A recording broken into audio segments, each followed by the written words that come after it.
Assalamualaikum warahmatullahi wabarakatuh. Anak-anak, mudah-mudahan kalian hari ini pun dalam keadaan sehat walafiat ya. Dan mudah-mudahan kalian tetap tidak surut semangat untuk belajarnya, walaupun proses pembelajarannya selalu kita laksanakan secara daring, yang sangat menguras tenaga, waktu, dan juga kuota tentunya ya. Dan mudah-mudahan kalian pun tetap sadar akan protokol kesehatan ketika bepergian ya, karena di era new normal ini memang kalian dituntut untuk kehidupannya secara normal, namun dengan kebiasaan-kebiasaan yang baru seperti cuci tangan ketika setelah bepergian, cuci tangan sebelum makan, ataupun kalian menggunakan masker dan selalu tetap jaga jarak antara satu dengan yang lainnya. Walaupun dengan pacar tetap jaga jarak ya, karena di tengah pandemi seperti ini, ketika kalian berduaan yang ketiganya setan, jadi harus tetap jaga jarak ya. Oke, dalam pertemuan kali ini seperti janji ibu minggu lalu bahwa kita akan membahas tentang sub pokok pembahasan yang kedua. Jadi pokok pembahasan yang pertama sudah dibahas minggu sebelumnya, yaitu tentang perencanaan kebutuhan sarana prasarana.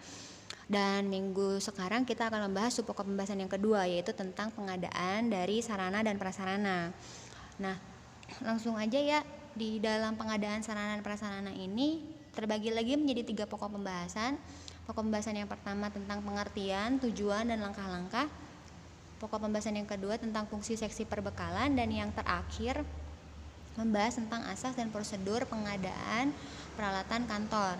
Oke, kita bahas lagi nih satu persatu dari pokok pembahasannya. Oke, pokok pembahasan yang pertama tentang pengertian, tujuan, dan langkah-langkah.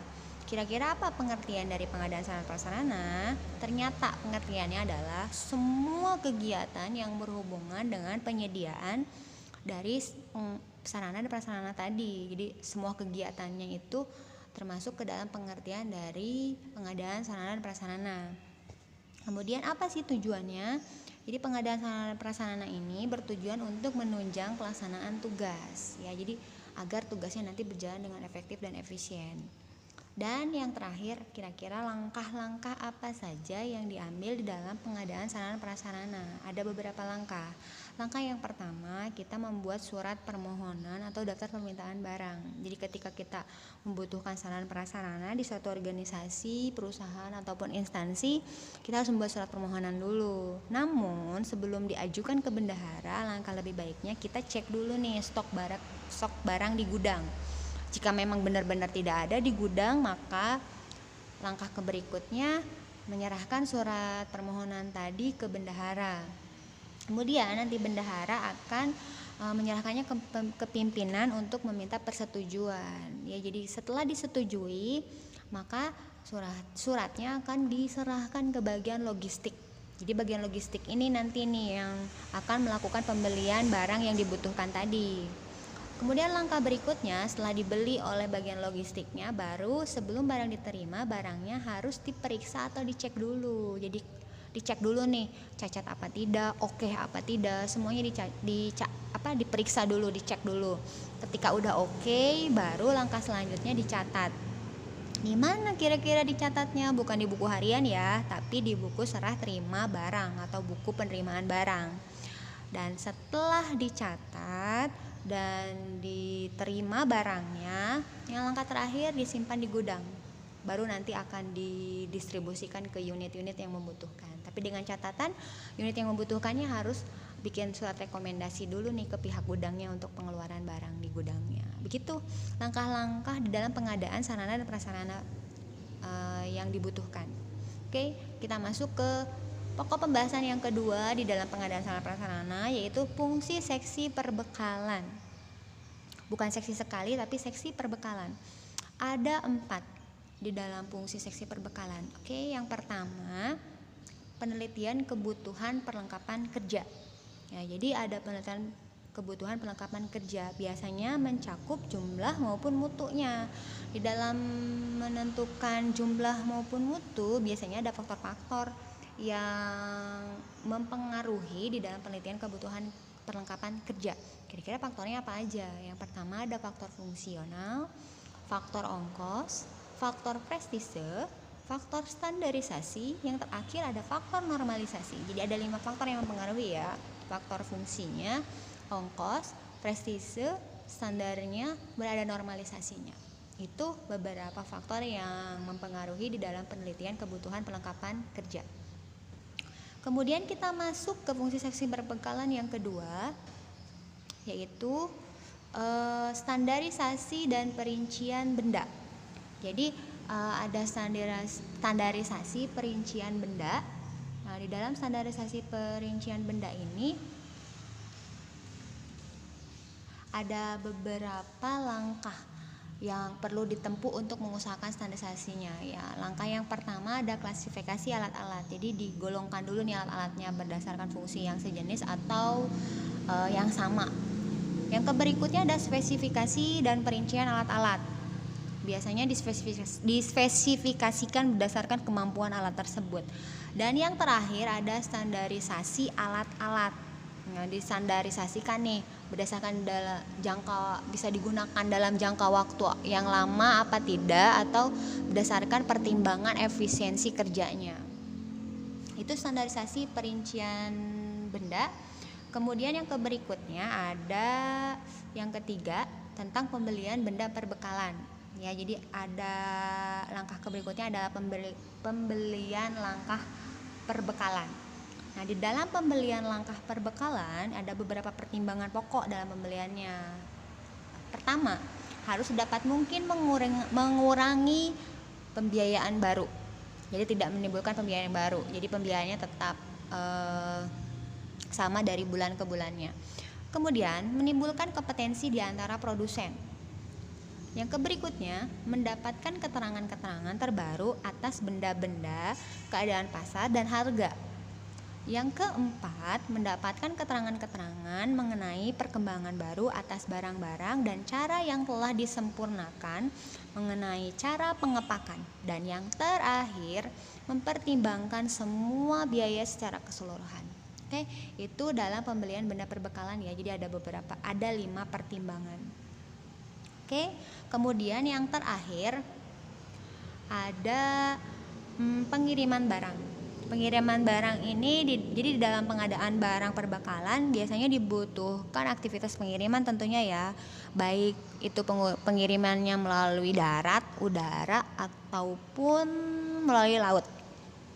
Oke, itu fungsi seksi perbekalan, pokok pembahasan yang kedua. Oke, sekarang kita masuk ke pokok pembahasan yang terakhir di dalam pengadaan sarana dan prasarana, yaitu tentang asas dan prosedur. Jadi ada asas, ada prosedurnya di dalam pengadaan peralatan kantor.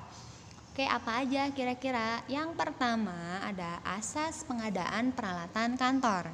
Jadi untuk mengadakan peralatan kantor ya perlu memperhatikan asas-asas pengadaan peralatannya. Sebab jika pengadaan perbekalan tidak sesuai dengan kebutuhan, itu akan mengakibatkan terjadinya pemborosan. Adapun asas-asasnya itu yang pertama ada asas fleksibilitas kegunaan biaya. Maksudnya di sini jadi diharapkan kita membeli peralatan yang dapat digunakan untuk beberapa pekerjaan akan lebih murah biasanya daripada membeli 2 buah peralatan yang digunakan untuk setiap keperluannya. Jadi maksudnya di sini harusnya kita membeli barang yang punya beberapa fungsi sekaligus untuk menghemat biaya. Contohnya kayak scanner. Scanner itu kan ada 3 fungsi di sana. Yang pertama fungsinya buat nge-printer, yang kedua buat nge-scan, yang ketiga bisa buat memfotokopi. Jadi alangkah lebih baiknya kita beli benda yang seperti itu, yang bisa beberapa fungsi sekaligus dalam satu benda. Oke. Kemudian yang kedua ada nilai keindahan dan keseragaman. Biasanya keindahan dan keseragaman ini dilihat dari bentuk, ukuran dan warna. Ya selain sehubungan dengan adanya keindahan keseragaman ini biasanya ada keuntungan yang sering diperoleh. Jadi ada penggunaan keindahan ini dijadikan pertimbangan untuk pengadaan peralatan perabotan kantor. Jadi diseragamkan agar tidak ada apa ya, diskriminasi antara karyawan yang satu dengan yang lainnya. Kemudian asas yang ketiga adalah asas standarisasi. Ya, jadi standarisasi yang dimaksud di sini adalah ukuran, bentuk, warna, dan buatannya itu harusnya sama di seluruh organisasi ataupun instansi, sehingga dapat menciptakan keseragaman dan efisiensi kantor serta mengurangi perselisihan di antara pegawai karena perebutan peralatan yang paling bagus. Jadi harus ada standarnya, dan standarnya harus sama secara keseluruhan. Yang keempat, ada kemampuan dan kelayakan. Kemampuan dari alat-alat perabot harus menjadi pertimbangan dalam pembelian barang-barang, karena jika kemampuan kurang maka tidak akan menunjang terhadap pekerjaan kantor, sehingga pekerjaan menjadi kurang efisien ya. Kemudian yang berikutnya, yang kelima, harga dan penawaran modal. Jadi dengan kata lain harus dipertimbangkan kemungkinan hasil yang akan diterima dengan biaya yang harus kita bayar. Jadi kira-kira kalau kita mau membeli suatu sarana, kira-kira uang yang kita keluarin akan sesuai tidak dengan apa yang kita terima dari barang tersebut gitu. Jadi ada pertimbangannya. Yang keenam, pekerjaan dan kegiatan. Jadi suatu analisis yang diteliti perlu dilakukan untuk keperluan ini, terutama harus mempunyai pengetahuan tentang apa yang terbaik untuk melaksanakan kegiatan sehingga dapat dipilih alat atau peralatan yang diperlukan sesuai dengan kegiatan yang dilaksanakan. Dan yang terakhir, yang ketujuh, keperluan disesuaikan dengan kondisi tempat. Jadi tiap organisasi, instansi, atau perusahaan itu mempunyai situasi dan kondisi yang berbeda-beda biasanya. Nah, dengan perbedaan itu mempengaruhi kebutuhan atau alat perabot kantor yang berbeda-beda juga. Nah, hal ini berarti suatu jenis peralatan kantor yang tepat atau yang baik untuk organisasi kita harus ditentukan dengan kebutuhan kita yang sesuai dengan kondisi organisasi kita. Itu asas pengadaan perlengkapan kantor ya, jadi ada 7. Nah, kemudian yang berikutnya ada prosedur pengadaan peralatan kantor. Jadi ada prosedurnya ya di dalam pengadaan peralatan kantor. Pengadaan ini maksudnya adalah setiap kegiatan yang bertujuan untuk menyediakan kebutuhan perlengkapan kantor untuk menunjang pelaksanaan kegiatan pekerjaan kantor. Nah, di dalam pelaksanaan kegiatannya, pengadaannya harus memperhatikan beberapa hal. Hal yang pertama harus diperhatikan yaitu harus mengikuti prosedur pengelolaan perbekalan yang ada. Jadi harus mengikuti prosedur ya. Kemudian yang kedua, harus menentukan jenisnya, kualitasnya, dan kuantitasnya perlengkapan yang diperlukan oleh kita. Yang ketiga, harus menyediakan dan menggunakan perlengkapan kantor, tentunya di dalam kegiatan operasional. Yang keempat, menyediakan perbekalan sesuai dengan anggaran yang berlaku. Jadi ini yang sangat penting. Pengadaan peralatan itu harus benar-benar disesuaikan dengan anggaran yang ada. Yang kelima, menyimpan dan memelihara perlengkapan. Jadi perlengkapan yang ada harusnya disimpan dan dipelihara agar tidak terjadi kerusakan, sehingga nanti kalau ada kerusakan akan terjadi pemborosan. Yang keenam, mengumpulkan data dan mengelola data perlengkapan kantor. Jadi harus dikumpulkan data-data yang perlengkapan kantor yang ada di organisasi atau instansi yang kita naungi. Dan yang terakhir, menghapuskan perlengkapan yang sudah tidak digunakan lagi. Ya, daripada menyita tempat, lebih baik ketika barang-barang yang tidak digunakan lagi harusnya disingkirkan atau dihapuskan. Oke, itu untuk prosedur pengadaan peralatan kantor. Kemudian yang berikutnya ada prosedur pengadaan barang habis pakai. Barang habis pakai ini udah Ibu singgung minggu lalu ya, bahwa barang yang penggunaannya hanya sekali dan tidak bisa digunakan secara berulang-ulang. Nah, ternyata untuk barang habis pakai juga ada prosedurnya. Apa aja kira-kira prosedurnya? Yang pertama, menyusun daftar perlengkapan yang disesuaikan dengan kebutuhan tentunya ya. Menyusun daftar perlengkapan yang disesuaikan dengan kebutuhan. Kemudian yang berikutnya, menyusun perkiraan biaya. yang diperlukan dalam pengadaan tersebut. Jadi benar-benar disusun perkiraan biayanya. Yang ketiga, menyusun rencana pengadaan barang. Yang langkah selanjutnya, yang ke-D, yaitu menyusun analisis dan menganalisis keperluan perlengkapan. Yang kelima atau E, yaitu melakukan perkiraan biaya. Kalau tadi menyusun perkiraan biayanya, yang sekarang melakukan dengan real. Kalau menyusun baru merencanakan, kalau melakukan sudah actionnya ya, melakukan perkiraan biaya. Dan yang keenam terakhir yaitu menetapkan skala prioritas menurut dana atau anggaran yang ada. Ya, skala prioritas ya. Jadi apa yang lebih diperlukan terlebih dahulu baru diadain. Oke, itu untuk prosedur pengadaan barang habis pakai. Kemudian yang berikutnya ada tentang prosedur pengeluaran barang. Jadi tidak semata-mata ketika kita mengeluarkan barang harus dikeluarkan begitu saja. Jadi ada prosedurnya ternyata di dalam pengeluaran barang. Kira-kira apa aja prosedur pengeluaran barang yang harus dilakukan. Jadi biasanya pengeluaran barang itu meliputi pengeluaran untuk gudang lain, pemakaian, penghapusan, perbaikan, dan peminjaman. Nah, kira-kira setiap barang yang dikeluarkan itu biasanya itu harus dicatat pada kartu barang atau mutasi barang agar secara cepat dapat diketahui sisa barang yang ada di dalam gudang atau tempat penyimpanan. Nah, secara berkala kartu yang sudah digunakan dengan kartu baru disimpan sebagai dokumen. Nah, apabila ada ketidaksesuaian, maka harus segera dilaporkan kepada bendahara barang atau kepala gudang biasanya. Nah, kira-kira apa aja prosedurnya? Yang pertama ada buku sediaan. Jadi buku sediaan ini biasanya ada di bagian tata usaha dan merupakan dokumen pencatatan barang sediaan atau barang yang disimpan di gudang.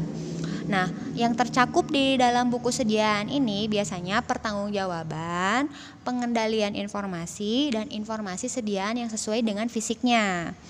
Nah, buku sediaan ini biasanya diisi pada waktu diterimanya bon permintaan dan bon pengeluaran barang. Ya, jadi buku sediaan ini biasanya langsung diisi ketika kita menerima barang atau mengeluarkan barang. Yang berikutnya ada pengadaan buku katalog. Buku katalog, bukan katalog Shopee Martin ya, maksudnya buku katalog ini merupakan dokumen pencatatan yang di dalamnya berisi kode setiap barang dalam gudang. Pada setiap kartu dan buku barang tercantum nomor kode dalam katalog tersebut. Jadi si barang itu kalau ditulis namanya terlalu kepanjangan maka diberi kode-kode. Nah, itu ada di dalam katalog.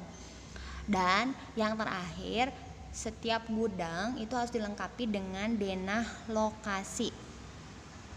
Jadi apa fungsinya denah lokasi ini? Untuk menunjukkan secara tepat dan cepat barang sediaan tertentu. Jadi kita nggak harus nyari-nyari dulu, dibongkar barangnya karena sudah ada denah lokasinya.